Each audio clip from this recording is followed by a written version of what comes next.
Hi everybody, welcome back. This is Helena again. Today I'm preparing contents about BMS, Bristol Myers Squibb. BMS, Bristol Myers Squibb, while having a somewhat lengthy company name, is derived from the surnames of its three founders. William Bristol and John Meyer established Clinton Pharmaceuticals in 1887, later merging with E.R. Squibb and Sons, founded by Edward Squibb. Consequently, the company adopted the name Bristol Myers Squibb, incorporating all three surnames. Recently, BMS submitted BLA to the FDA for the subcutaneous formulation of one of their flagship products, Opdivo. So today, along with the US sales information from 2020 to first quarter sales of 2024 that I usually covered, I also want to talk about what does Opdivo SubQ stand for. For your information, today's video is based on the BMS sales report I've created. You can find detailed data from this report on my Tableau profile. I have reports on all the company I've covered in my previous videos so far, so I encourage you to visit. Now let's get back to BMS. Before discussing BMS annual revenue, there is something to note. Starting from 2024, BMS decided to classify Prdocut sales as international revenue. This means that until 2023, domestic revenue included both US and Puerto Rico sales, but from 2024 onwards, it only reflects US sales. Considering that Puerto Rico sales only accounted for 1 to 1.2% of US sales, I believe there won't be a significant difference in trends analysis even if historical domestic revenue is used as is. However, it's still worth keeping this in mind. BMS US revenue increased until 2022 but stagnated from 2023. The decline in revenue post-COVID wasn't due to Eliquis, which is related to COVID. Instead, it was because of the loss of exclusivity of one of its bestsellers, Revlimid. Already mentioning two flagship products, to understand BMS revenue, knowing just the top three products is sufficient. The top three products are Eliquis, Revlimid, and Opdivo. These three products have a significant impact, accounting for over 60% of BMS total US sales. They each have distinct characteristics. Firstly, Eliquis, currently the top-selling product, is a cardiovascular disease product developed through a collaboration between BMS and Pfizer. Its key patent is expected to expire in 2 years in 2026. A notable aspect is that the seasonality trend showing significant revenue growth in the first quarter. Thanks to Eliquis, first quarter revenue continues to increase. In 2024, it increased by 6% compared to the same period last year, with Eliquis showing a 10% increase. This is remarkable growth considering the exclusion of Puerto Rico sales. The current second-ranked product is Revlimid. It's a hematology product developed by Celgene, but became a product of BMS after Celgene became as a wholly owned subsidiary of BMS. An interesting point is that the patent expiry is expected in 2026, yet generics were already launched in March 2022. This was due to a settlement with Cipla. According to the settlement, Cipla licensed to sell volume-limited amount of generic in the United States beginning on a confidential date after March 2022. With the launch of generic, the revenue of Revlimid sharply declined. Although it remained at a relatively steady level in 2022, it plummeted by 37% in 2023 compared to the previous year. This dealt a significant blow to the company's revenue. The last product among the top three is Opdivo. Opdivo is an anti-cancer drug and is the only biologic among the top three. It originated from collaboration between Medarex, which are now wholly owned subsidiaries of BMS, and Ono.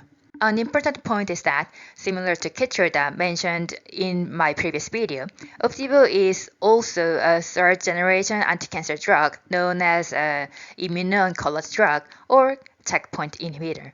BMS has 4 checkpoint inhibitors: Opdivo, Yervoy, Opdualag, which is the Opdivo family, and Orencia. Among these, Orencia is an immunology drug, while the other three are all oncology drugs. This checkpoint inhibitor holds top position in revenue in each therapeutic area. Thanks to them, the revenue of oncology sector has been constantly increasing, with a 15% revenue increase in 2023 compared to the previous year. This is the largest increase among BMS 4 sectors. However, unfortunately, the revenue growth in the oncology or cardiovascular sectors could not compensate for the decreased revenue caused by Revlimid. The bigger problem is that the main patents of these top 3 products are set to expire soon. Competitor may enter the market for Eliquis and Opdivo in 2028, and a generic version of Revlimid is already being sold. BMS is facing a patent cliff. To overcome the upcoming challenges, BMS is making various efforts. Firstly, they are conducting new clinical trials targeting the currently established products in the market. According to the earnings call announced last month, more than half of the total phase 3 clinical trials are targeting registered products. This has two effects. Firstly, it prevents copy drug from being released onto the market with a full label by adding indication to existing products. Secondly, it maximizes the revenue by expanding into new market before the release of copy drugs. Among this effort, Opdivo SC takes a slightly different perspective. It is a strategy to prevent the expansion of market share of IV biosimilars by launch of a more convenient SC product. The assumption is that if the healthcare system is already accustomed to the convenient Opdivo SC, even if cheaper biosimilars are introduced, it will capture less revenue. Here, one could ask a question. Could Opdivo SC shape the market? My answer is uncertain, because there were two opposite cases. Among oncology drugs, notable products have both IV and SC are Darzalex Faspro and Herceptin Hyrecta. Darzalex Faspro achieved an 85% conversion to SC within just 2 years of its launch. This was greatly influenced by policy during the COVID-19 period aimed at reducing time at hospital. On the other hand, Herceptin Hyrecta was released just 4 months before the biosimilar, leaving insufficient time to transition the market to SC.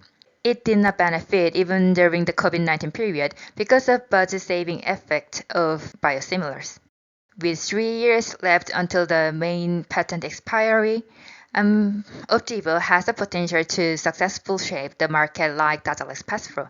However, since Opdivo already has a short injection time of 30 minutes, it remains to be seen whether it can hinder the penetration of cheaper biosimilars into the market. BMS' second effort is expanding its product portfolio.